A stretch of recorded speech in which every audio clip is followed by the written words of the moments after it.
Hello and welcome back to our channel guys. दोस्तों, आज की इस वीडियो में हम बात करने जा रहे हैं करेंसी के बारे में कि क्या है क्रिप्टो करेंसी, जैसे कि बिटकॉइन, इथेरियम, डॉज कॉइन, और क्या है डिजिटल करेंसी जो गवर्नमेंट ऑफ इंडिया खुद भी इंट्रोड्यूस करने की सोच रही है, और कैसे ये दोनों डिफरेंट हैं हमारी ट्रेडिशनल करेंसी से, जैसे कि रुपीज, डॉलर्स, पाउंड से। तो जुड़े रहिए इस वीडियो में और चलिए शुरू करते हैं।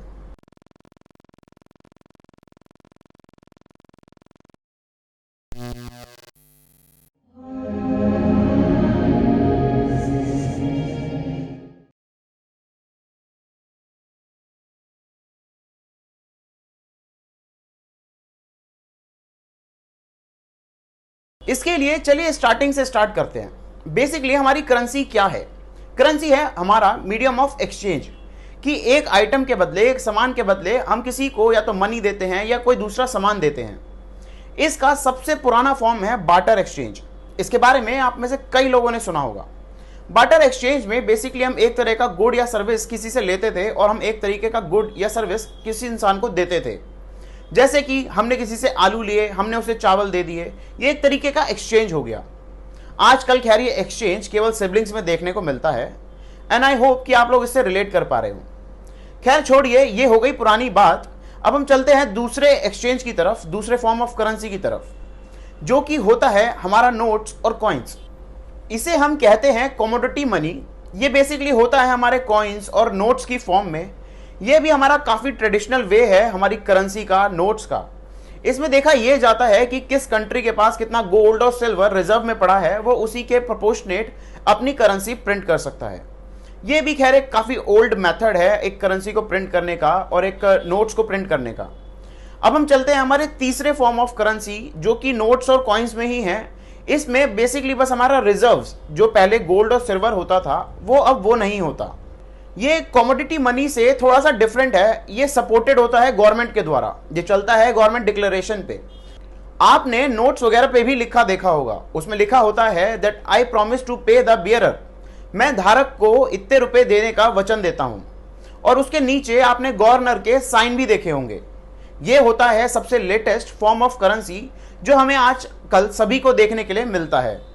तो एक सवाल हम सबके मन में आता है कि जब गवर्नमेंट के डिक्लेरेशन पे ही करेंसी चलेगी, गवर्नमेंट को ही करेंसी प्रिंट करनी है, तो क्यों ना गवर्नमेंट करेंसी को प्रिंट ही करती रहे। देश में पैसे की कभी कमी ही नहीं होगी। बट ऐसा भी नहीं हो सकता, बिकॉज बेसिकली जितने नोट गवर्नमेंट प्रिंट करेगी, आरबीआई प्रिंट करेगी, उतनी ही प्रोपोर्शनेट उस पैसे की, उस नोट की वैल्यू कम होती रहती है। ये बेसिकली एक फैक्टर होता है इन्फ्लेशन डिसाइड करने का भी।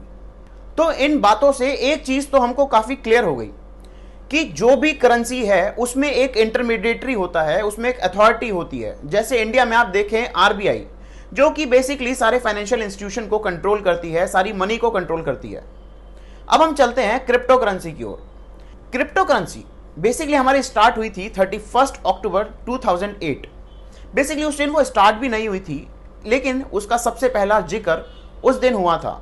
एक पर्सन सतोशी नाकामोटो ने सबसे पहले एक पेपर में प्रिंट किया था एक आर्टिकल, जिसका बेसिक पर्पस यही था कि जैसे अभी हमारी मनी को, हमारे सारे पैसे को एक फाइनेंशियल इंस्टीट्यूशन कंट्रोल करता है, एक अथॉरिटी कंट्रोल करती है।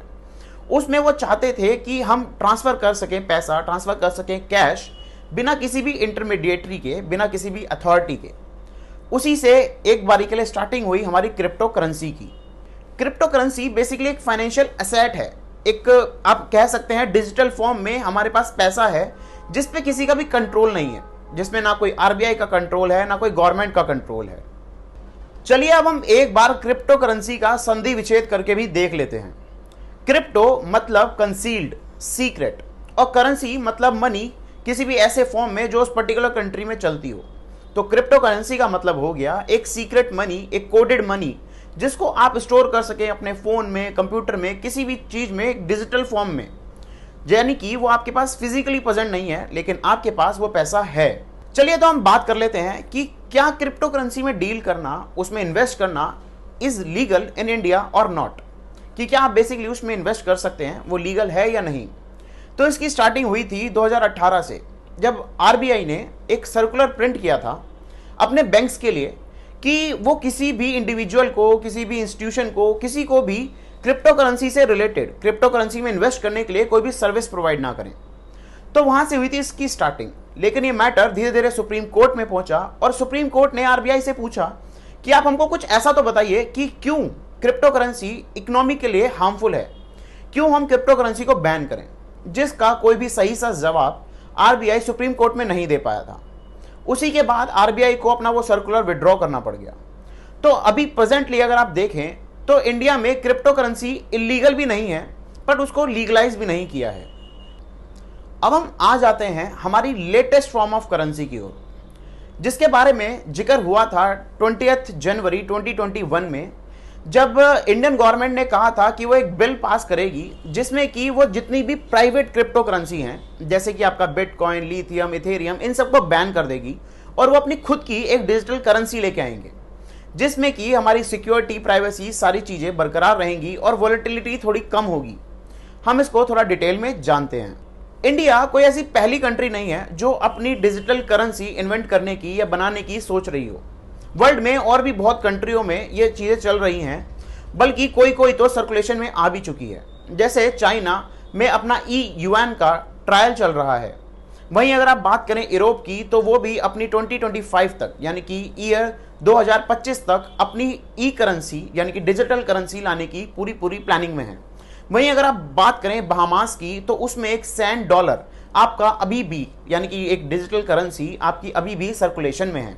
अब ये डिजिटल करेंसी की हम बात कर लेते हैं। ये बेसिकली हमारा इक्वल है हमारे कैश के, जो हमारे बैंक्स में पड़ा रहता है।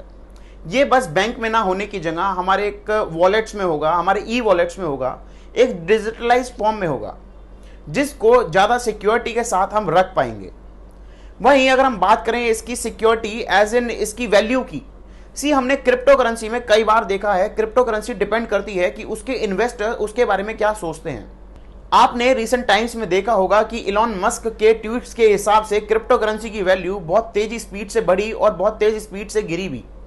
वहीं अगर हम बात करेंगे डिजिटल करेंसी की, तो वो एक बैक होगी हमारी सेंट्रल गवर्नमेंट के थ्रू, तो उसमें वॉलेटिलिटी और उसमें रिस्क भी काफ़ी कम होगा। इसमें आप एक चीज़ नोटिस कर सकते हैं कि अगर आप क्रिप्टो करेंसी की बात करें तो उसमें बीच में कोई इंटरमीडिएटरी नहीं था और आपके लिए काफ़ी कन्वीनियंट था दूर दूर तक पैसे पहुंचाना विद मिनिमल फीस।